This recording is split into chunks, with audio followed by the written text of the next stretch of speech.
Hello and welcome to the first webinar for this year's Sustainable Cities course. In this week, we looked into how cities function. Today, we listen and interact with Amir Bazaz. Amir is a senior lead practice at IHS. He holds a PhD in management from Indian Institute of Management, Ahmedabad, with a specialization in public systems. He works on issues at the intersection of economics, climate change, mitigation and adaptation, and sustainable development. He has substantial experience in working with various integrated assessment frameworks and modeling arrangements. His current research interests are low carbon societies, infrastructure, climate change adaptation, and mitigation across scales, with a specific focus on urban climate change linkages and climate energy. With a special focus on urban climate change linkages and climate energy and environment policy. He has been a regular team member for many disaster and climate resilience projects at IHS and teaches regularly at the Urban Fellows and Urban Practitioners Program. We will start this webinar by listening to Amir for about 10 minutes. In the meanwhile, write in your thoughts and comments in the questions in the chat box. Over to you, Amir. Yeah, thank you very much for this introduction and welcome to all of you who are listening in and tuned in to this webinar. So as just spoken about, I have spent a lot of time studying climate change in the Indian and global context and the related issues that have either been connected with climate or are related in some ways to the policy regimes that people are thinking about to address challenges of climate change. So I have a brief interjection here in terms of some of my opening thoughts. And my opening thoughts are largely focused on the IPCC special report on 1.5C that was released in October 2018. And I'll briefly use that as an opportunity and talk very briefly about what kind of challenges we are facing collectively as a society in contemporary times. So if we reflect on the key messages that the IPCC special report is talking about, it says that we are already at 1 degree centigrade of global warming. That's from the pre-industrial age. And at the current rate, we would be touching 1.5 anywhere between 2030 and 2052. The report clearly identifies that there are benefits if we limit warming to 1.5, but this requires phenomenal changes. And we'll come to what kind of changes we're talking about.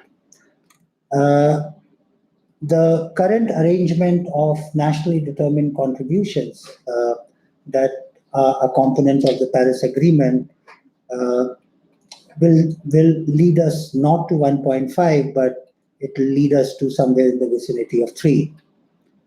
And the assessment that was done as a part of the 1.5C report clearly states that we are not going to lose as a society if we limit warming to 1.5. So societal goals and limiting warming to 1.5 will go hand in hand. So what does it entail? It technically means that we are going to reduce global net CO2 emissions by close to half by 2030. And we have to go net zero by 2050, which means that we can't be emitting any further into the atmosphere. What it operationally means in the IPCC special report, they looked at the changes that are required, and the report talks about 4 system changes that are necessary. It states that you need to change the energy system, you need to change the land-based system, you need to change urban and infrastructure systems, and you also need to change the industrial system. which means that across these four systems, you need to mainstream options that will help you to address the impact side of climate change, as well as helps you to mitigate CO2, the incremental CO2, which will come from production and consumption related activities. And many of these options, which were assessed as a part of the special report, directly or indirectly intersect with cities. So cities are going to and will play a very, very important role in particularly managing the energy system transition, the urban and infrastructure transition, which is obvious, and also the industry sector transition. There will be some amount of work required in land-based systems in rural areas, in agriculture and livestock-related activities, but largely cities are going to play a very, very important role if we are going to limit warming to 1.5. But that's not the case. And that's not the end of the story.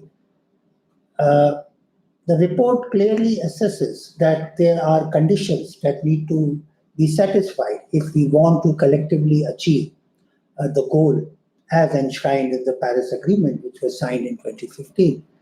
And it calls for unprecedented changes across 6 broad categories of focus. And these are termed as enabling conditions. The first and the foremost thing is that we have to sort out as a society that how are we going to govern these transitions. So governance in a multi-scalar context, in a multi-level context has to be addressed. Second, particularly state actors will require a lot of support in terms of boosting their capacities to understand climate-related issues and also to mainstream climate-related interventions in whatever activities they are responsible for. As a society and as individuals, we need to change the way we are living our lives. So there's a lot of behavior change required. A lot of, suppose we drive private cars and we have our own cars and we are locked into that kind of a consumption pattern, and we'll have to move towards a consumption pattern which is less benign on the climate, which means that we use public transport to commute. A lot of technological innovation will be desirable. Of course, a lot of improvements that have happened in the climate space over the last 10, 15, 20 years have been very much driven by technologies and the technological innovation that has happened around the world. And the most important thing is money. In order to do all these things and to kind of catalyze, act as basically to kind of nudge systemic transformation at unprecedented scale, a lot of money is required. And we'll have to look at ways and means of raising those kinds of resources. We'll have to involve different kinds of actors into the system, most importantly, the private sector. And we'll have to look at how we can utilize public resources to kind of mobilize and direct the kind of money at such a scale for the kind of investments we are talking about. And cities, particularly in the global south, we are seeing rapid urbanization, cities growing at phenomenal pace. Most of the high-intensity consumption, carbon-intensive consumption, and production systems are located in cities, and they are going to play a very significant role if we are going to address the climate challenge. And that's a very important message. At the same time, we also are faced with an opportunity to transform the way we have been living our lives, to look for new ways of living our lives, and to basically start respecting the environment and owning up to the collective responsibility of the global commons, and therefore address the challenge of climate change. If we come to the latest climate summit, which happened last month in New York, it also talks about the same kind of issues which I just highlighted. And at the beginning of the summit, it talked about finance and mobilizing of finance as an important element in order to trigger climate action. It talks about energy transition, talks about renewable energy and large-scale decarbonization of the energy sector. It talks about transforming process consumptions in high-intensity energy industry sectors like iron and steel, oil and gas. It also talks about local action and emphasis on how do we act locally, particularly in the context of cities. And also the fact that at some point in time, we need to relook at the nationally determined contributions that we have signed up to as submissions to the Paris Agreement, as part of the Paris Agreement, and basically scale up and ramp up our collective ambition. So all of this flows through the most recent scientific assessment, which is the IPCC special report, and largely we are reasonably confident in terms of the scientific assessments that have been done and the evidence before us. What we need to do now is to act, and which is something that global leaders, local leaders, different kinds of actors are sorting out and finding ways and means to tackle this issue. So I'll end here, and then we'll go to the questions step by step. Thank you, Amir. So in this webinar, we'll go for a theme-based discussion. The first topic is on SDGs related to your discussion activity. So I can see that there are some questions on the live chat. The first question is from Costanza. To what extent is multi-level governance necessary for sustainable transition?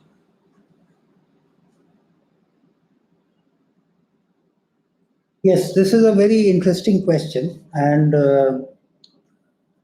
it depends, of course, from country to country. So I'll use the example of India, about which I am very familiar.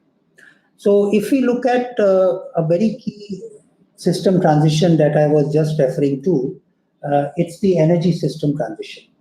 So there has to be a large-scale decarbonization of the energy system. In India, we have 3 levels of government. We have the national government, we have the provincial or the state government, and we have the local government. And these are constitutionally mandated structures. And according to these 3 levels of government structures, there is a division of responsibility. And in the case of India, energy sector is split between the national and the provincial government, which is the state government, which means that state governments, provincial governments can take unilateral action addressing energy challenges. So can the national government. But the local government, which is at the city level, are largely responsible for managing the flow of energy through the various sectors that exist in a city, but they don't have very much control over the choice of energy.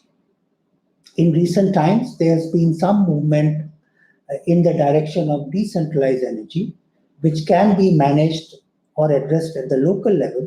But the kind of energy investments that we have already entered into or locked into requires a certain kind of scale of operation, which is closely linked to economic viability. So therefore, if we want to coordinate efforts across 3 levels of government, we need a framework that addresses this coordination problem or the coordination challenge. And that framework essentially means that we need to talk about and think about a multi-level governance framework, which means that which institutions are linked to, at the national level, are linked to the provincial level, and which institutions in the provincial level across the energy sector are linked to the local level. All of these institutions have to have clear set of responsibilities. They have to have a clear set of rules that defines the state of their engagement in a fashion that we as a society or the region or the country as a society are able to coordinate efforts and achieve the collective goals that we have set for ourselves, particularly in the context of energy sector. So that's why multi-level governance is necessary, because it is closely linked to coordination of across multiple goals. It also requires a coordination in terms of managing money flows, and therefore we need a structure that allows us to manage this, and that is why it is very necessary. Thank you, Amir. The next question is from Rishikesh. He wants to know if a change in human mentality or behavior is possible, especially in a country like India. What do you think? Well, it's a challenge. There are no right or wrong answers, and it begins from this context of or this notion of what do we value individually and collectively. So, what do we value individually as a human being, and what do we value collectively as a society? And therefore there are certain enshrined principles which come from the values we imbibe while growing up. We shouldn't waste water. We shouldn't waste food. We should eat as much as we want to eat, so that food is not wasted. We should recycle material. These kinds of behavioral patterns have already existed, and some of the fractures that have happened in the society owing to the unprecedented changes that have occurred in the way we have grown as an economy in the case of India have somewhat challenged these notions. And I'll give a very simple example of mobility. If you go back and ask your parents and your grandparents, many of them used to live close by to their places of work, and they used to walk to their places. And because public transport was accessible, there was there was rationing on the provisioning side. Private vehicles, etc., were not abundantly available. But still, people were attuned to this mindset culturally to use public transport as a mobility vehicle. But if you look at contemporary times in big cities like India, the kind of income that you are generating doesn't allow you to live close by to your place of work, because that means you are going to pay a lot of rent. Or maybe you are going to take out a lot from your savings if you want to buy a house. Therefore, you have to live away from the places of your work, which requires you to move. Now, if you are in a position where you are able to control your timings, you can opt for certain modes of mobility, which is linked to certainty. But if you are working in a setup where timings are not fixed and you need to have some kind of control over your mobility patterns, and even the fact that public transport is not uniformly available. For example, I'll take the example of Delhi. Now, Delhi has a metro system which runs from a certain time till a certain time. Say, for example, 6 a.m. in the morning and 11 p.m. in the evening, and you are living so far. So how are you going to manage mobility back to your home?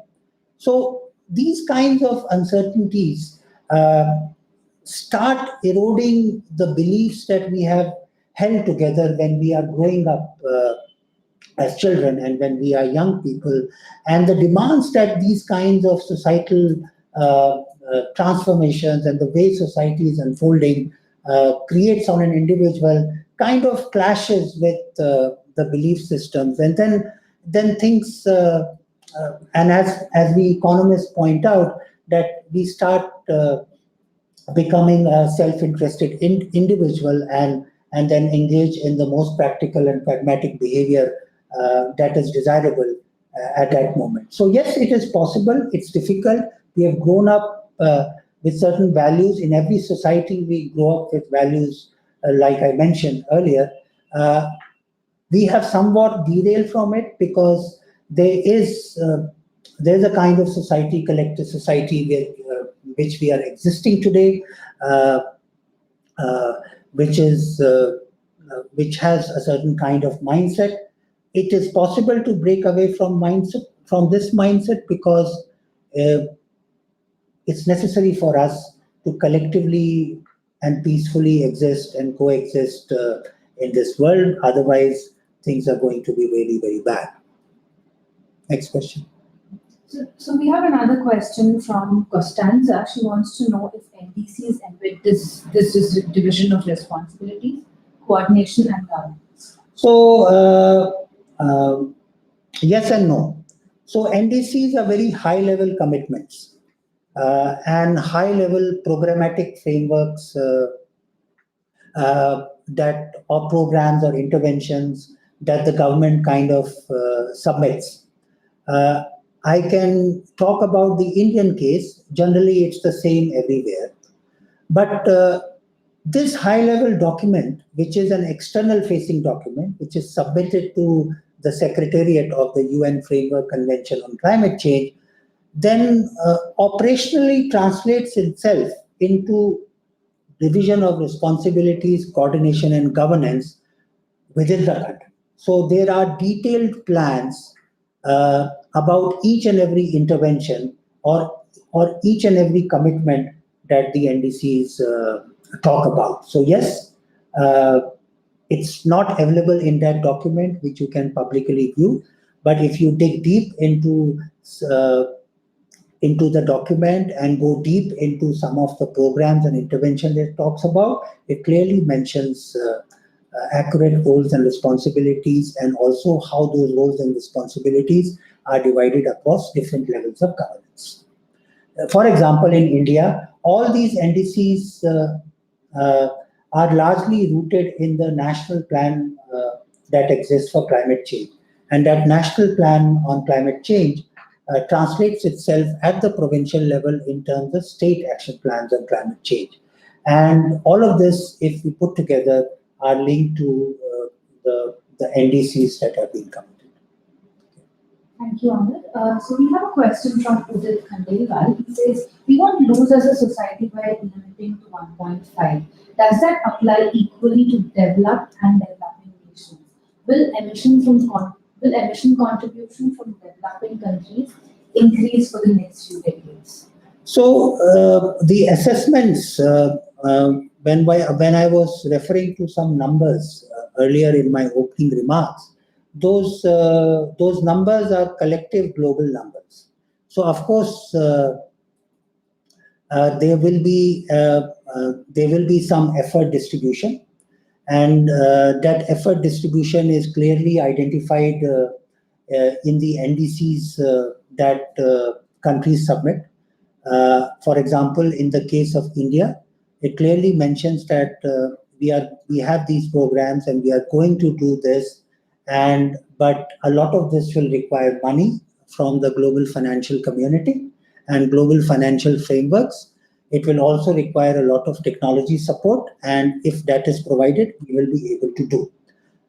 So it talks about a certain level of ambition, which is if operationally I talk about, there are two categories which are mentioned in NDCs.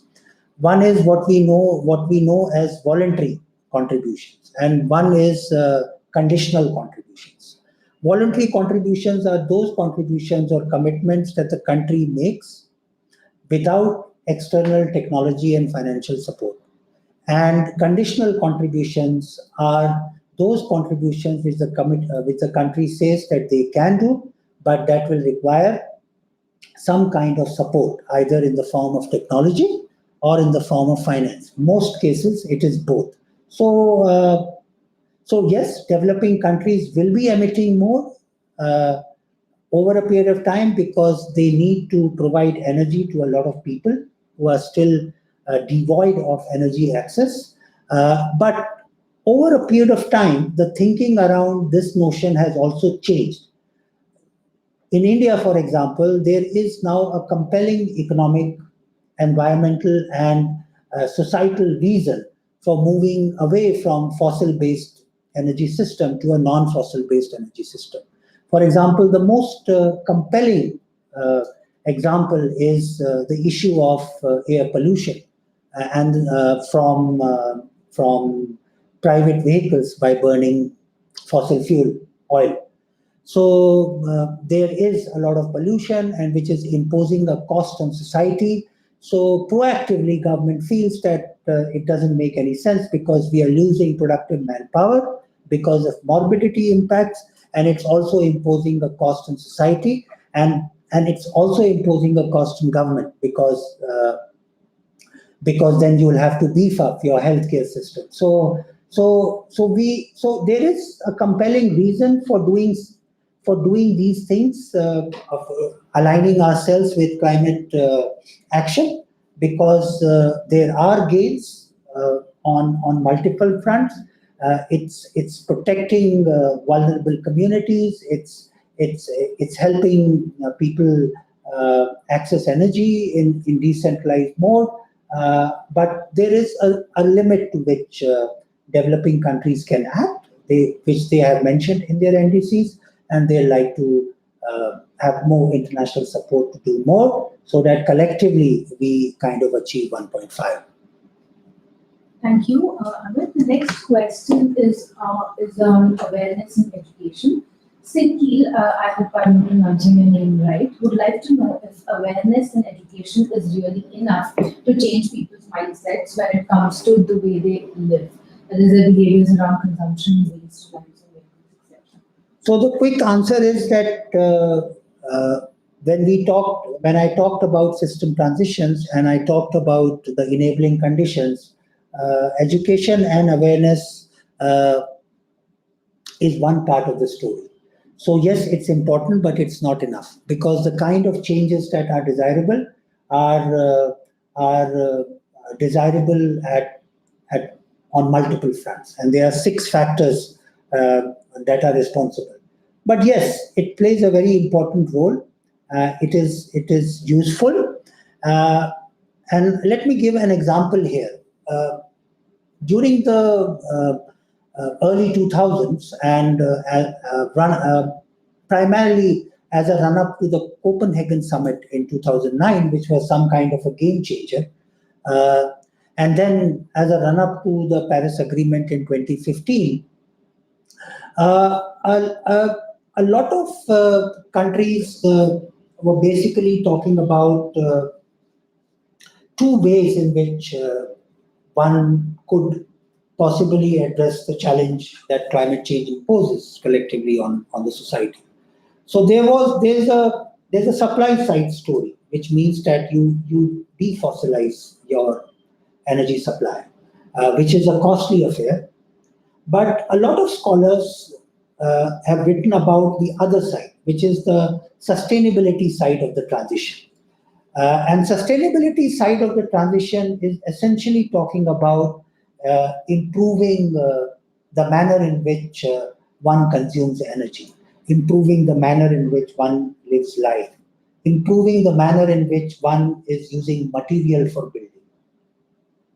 A lot of these sustainability side transitions require, of course, policy support. It requires governance and institutional frameworks. It also requires a lot of money.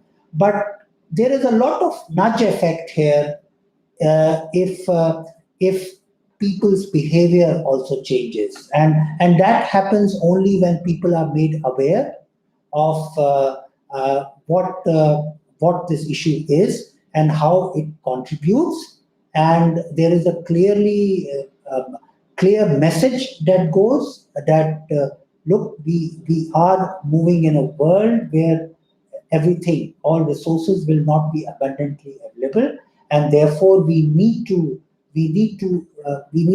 change the way we live our lives, and that makes a difference. And because we are talking about individual actors, we are talking about individual institutions, and the message percolates either through household structures, either through institutional structures, or if this person who is being made aware of these things is an influential person, then it percolates through a mass kind of a change.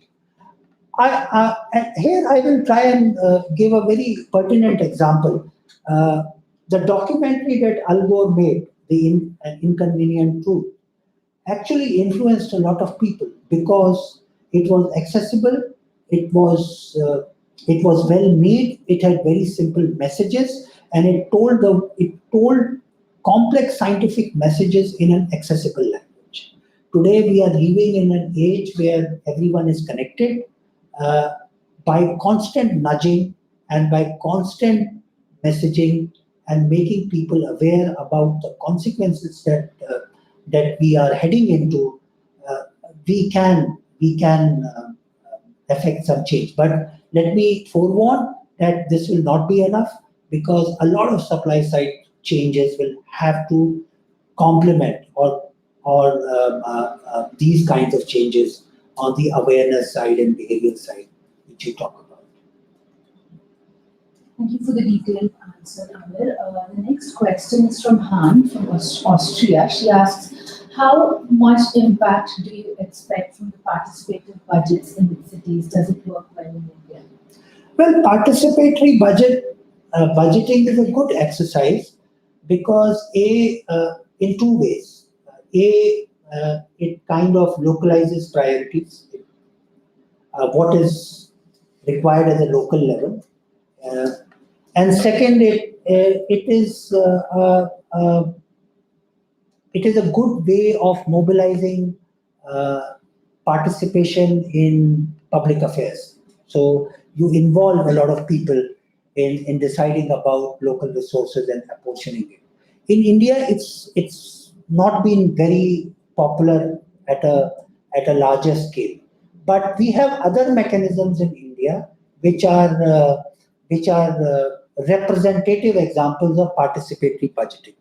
Because local governments in India are elected governments, so we have representation at a very smaller administrative unit into decision-making structures, and they become people's messengers. So it is a good thing, but the only problem which I see here about these participatory processes is capacity. People who are participating in deciding about priorities and actions lack knowledge and awareness, and that's why one of the earlier questions was about awareness building. So I think there has been some movement in this space about building state capacity. This course on sustainable cities is also a part of that capacity building exercise, because many of you will enter into decision-making structures and therefore take this knowledge into the work you take forward. So there's not much evidence. There are different structures through which participatory processes work in India.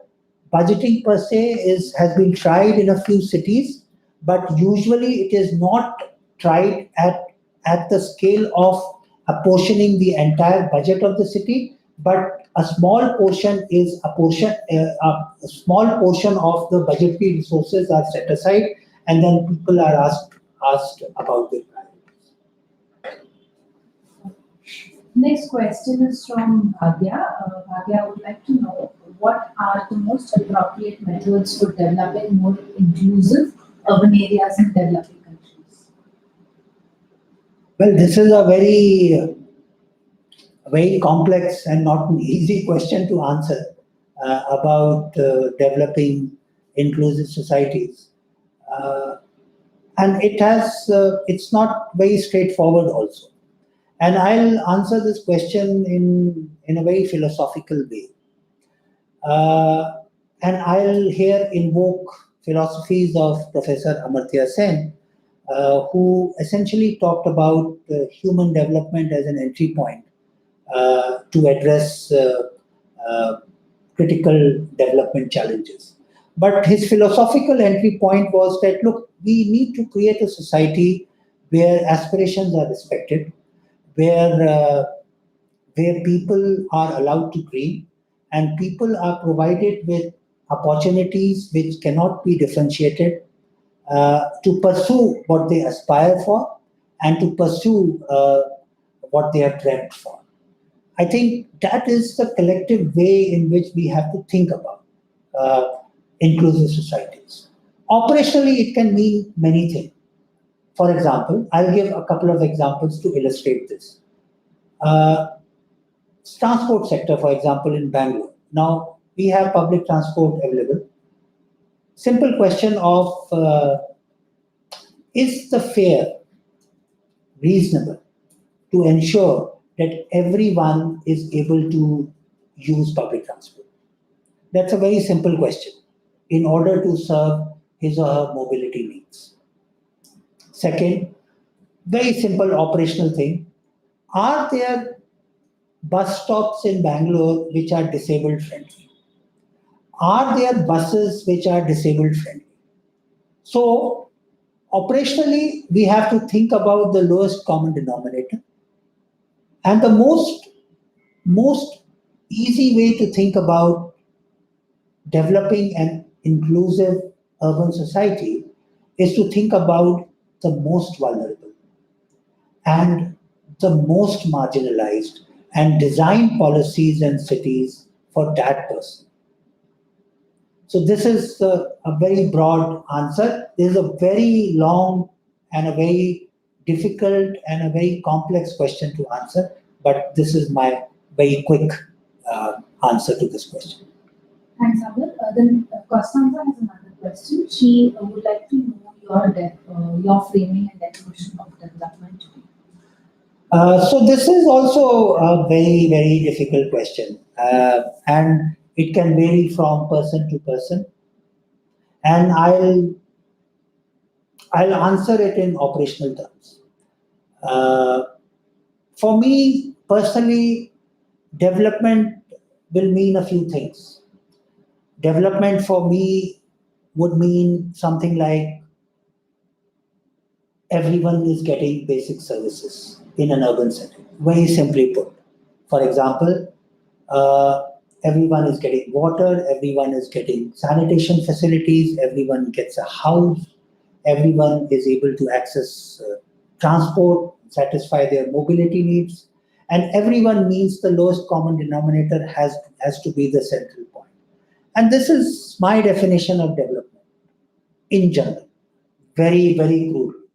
It can mean very difficult and different things. It is a very difficult thing to define. But operationally, I would at present time just mean this. And at the same time, while we are addressing issues of basic life, basic existence, we should think about future generations. We should not lock ourselves into a production and consumption pattern that is resource extractive, that doesn't leave resources for future generation, and doesn't doesn't impose a cost on future society as well as the present society. That is, in short, what I mean by it. Thank you. Let's now take some questions from the discussion forum. One question is, could you give some examples from the global south on how cities are trying to achieve the SDGs? Do you think it will be possible given the limited time frame and bureaucratic red tape? So how cities are trying to address? Yes. examples of from the global south of how cities are trying to achieve this? So there are, as we all know, and since all of you are part of this course, so we know that there are 17 goals that we have set for ourselves, and those 17 goals are spread across all kinds of challenges that we collectively face as a society. There are many ways in which, in global south, cities are trying to address the sustainable development challenges.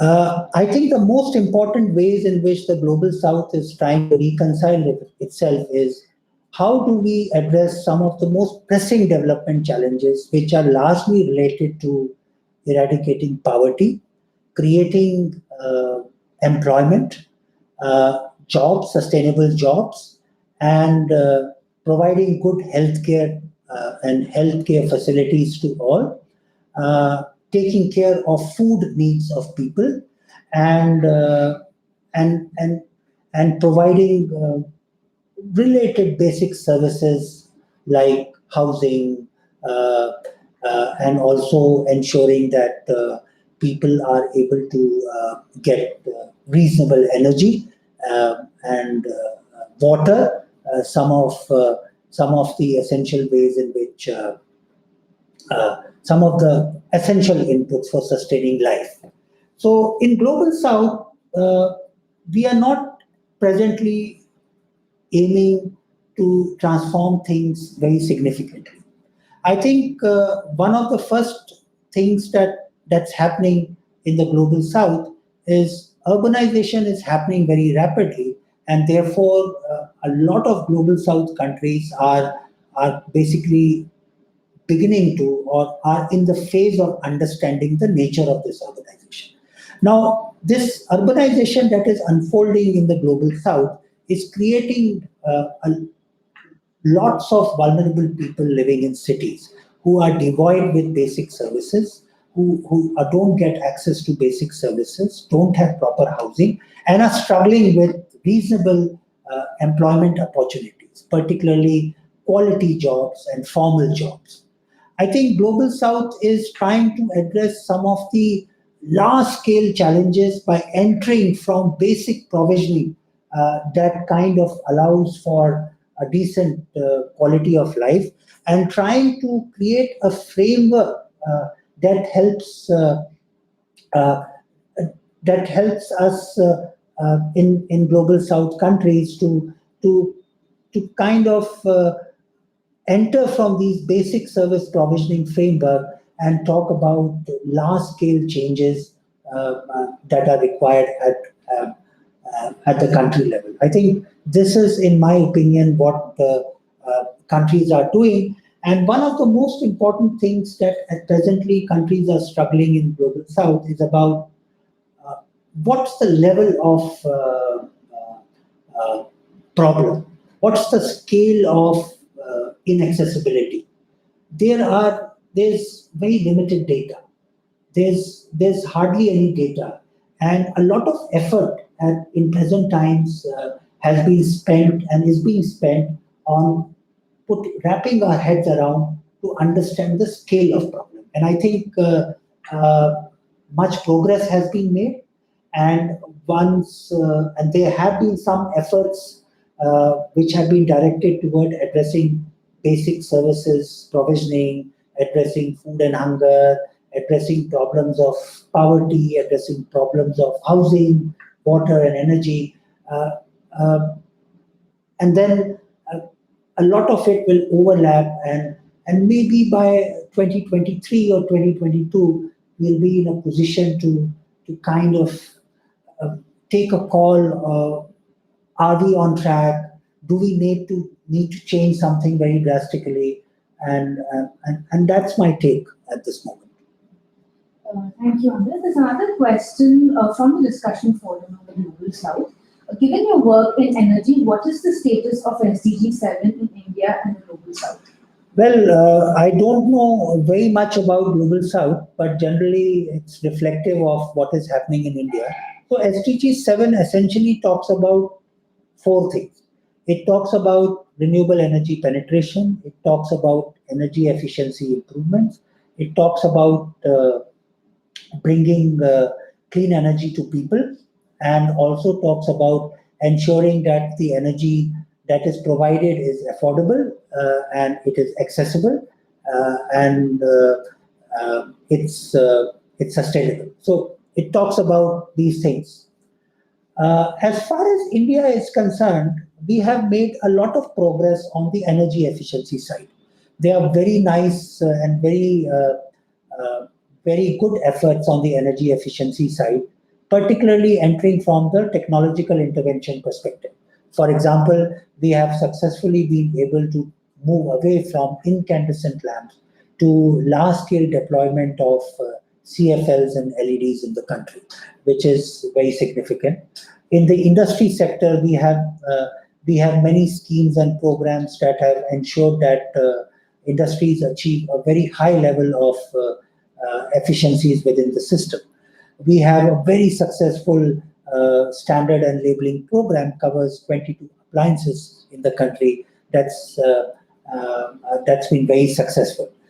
We have a very good building code in the country, which has ensured that the new buildings that are coming up are able to use less of energy. So, and there's a very good and effective retrofitting program that ensures that older buildings are transformed into a state where they are consuming less of energy. So, energy efficiency front, we have made significant improvements.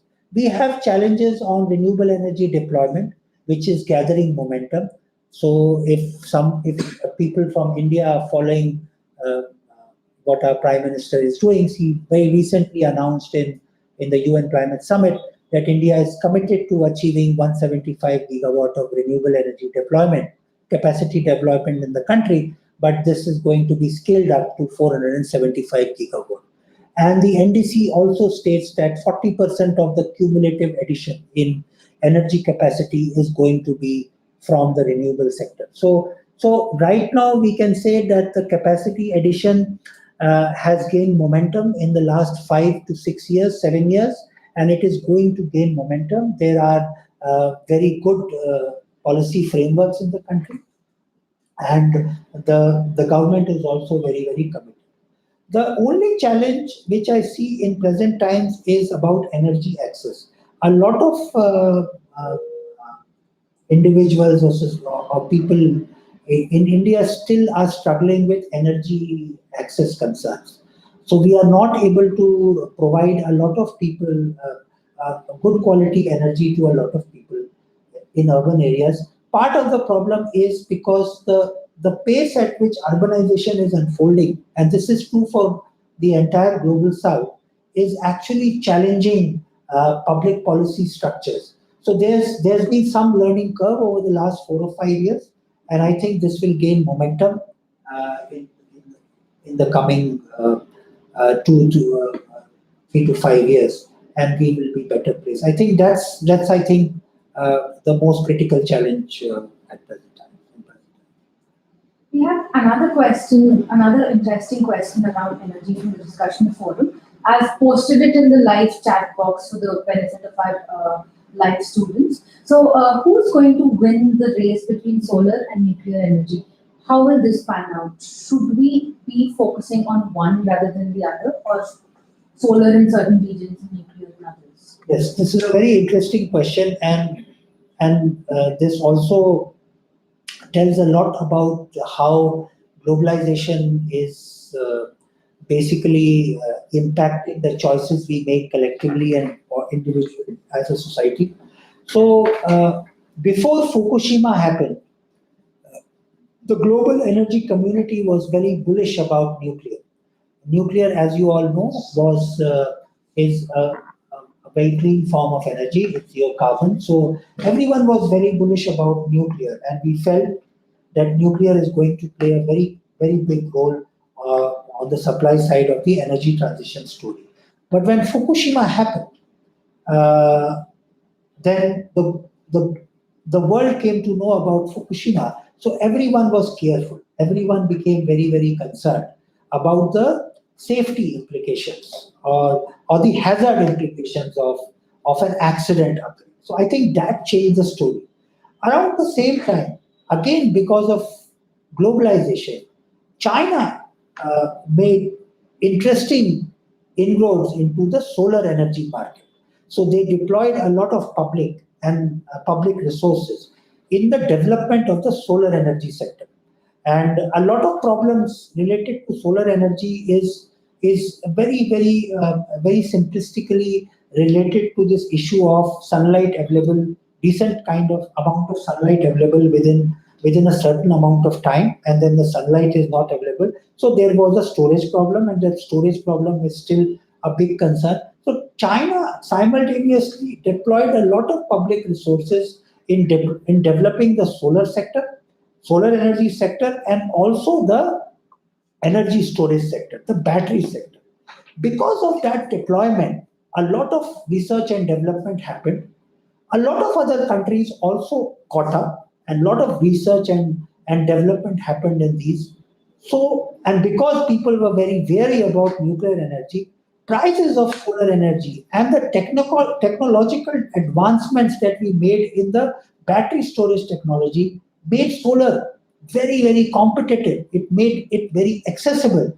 And the situation at present is that solar energy and wind energy and other related renewable energy, which has achieved some scale, are competing with fossil based energy production. The problem is that we cannot overnight change the entire energy system of any country, because there are coal based or fossil based energy production systems which are already deployed. There will be a lot of public resources are locked into that deployment. And if we suddenly decide to shut down all this deployment, then this is going to reflect on the public resources that have been spent. So definitely solar is going to win the race. Nuclear energy will play, in my opinion, not a very major role. Prices have crashed, and renewable energy is going to be the next big thing over the next 10 decade, over the next decade. Thank you, Amir. This was very interesting. There's another question on the negative consequences of renewable energy uptake. What is your? Well, there are people are writing about it. So we cannot say very clearly and very openly about the negative consequences of renewable energy uptake. Now, it's not a question of negative consequences. It's a question of synergies and trade-offs. For example, if we do a large-scale deployment of renewable energy, and I am talking about the scale of, say, 1,000 megawatt power plant, it will require a lot of land for deployment. And it will also require a lot of power evacuation infrastructure. Now, the question is that land is also required for food production. Land is also required for the managing or sustaining certain ecosystem services. So the question is not about negative consequences. The question is about managing synergies and trade-offs.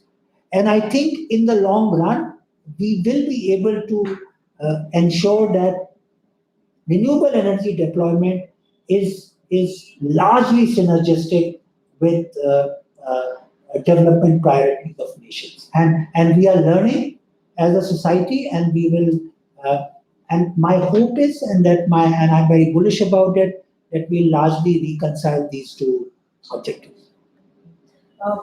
We have another 5 minutes to go. So do you have any closing comments on it? Not many, not much, but I think my only closing comment is that there are two comments. I think, and this has been talked about in the social media for quite some time, we need to collectively as a society put a lot of pressure on governments. And therefore, there has to be a mass movement kind of a thing, which kind of pushes political leaders to take some hard calls, basically decide something. And I think young people are going to play a very important role because they are at the forefront of the catastrophes that we are talking about. They are going to own up a lot of the future. They have a huge stake in the ways in which resources are being consumed in present times. And I think this has to translate into some kind of uh, uh, um, a tactical engagement with political and other decision makers. And I think we have to find innovative ways in which we need to build this forward pressure. And I think this is very important. Second, and this is a very important remark when we are talking from a developing country perspective, countries in the global south. Uh, Countries in the global south have historically faced a lot of development challenges, challenges of poverty, challenges of employment generation, challenges of decent quality of life. And I think this cannot be discarded. And this cannot be at the cost of climate action. And we have to find some way in which we mobilize multiple actors who are responsible for public policy to kind of reconcile development and climate objectives. And that I think is very challenging. Um, um, as a student of public policy, I'm continuously learning, and we have to continuously learn. And whatever ways we can, uh, uh, we should contribute to this kind of public action or private action that kind of enables us to reconcile these two objectives that I was talking about. Thank you, Amir. Thank you for your time and for being a part of this question and answer session. With this, we will wrap up this webinar. Thank you for tuning in and for your engaging questions. We apologize if we weren't able to go through all the questions, but as you may have noticed, we addressed questions from the discussion forum today. So do post your questions on the discussion forum. And when you're posting questions on the discussion forum, make sure you write webinar in the subject line so that it's easy for us to pick it up. Also, you could write to us at cities@sdgacademy.org for any queries or clarification. So you can find a recording of this webinar under the webinar tab of module 2 in a few days.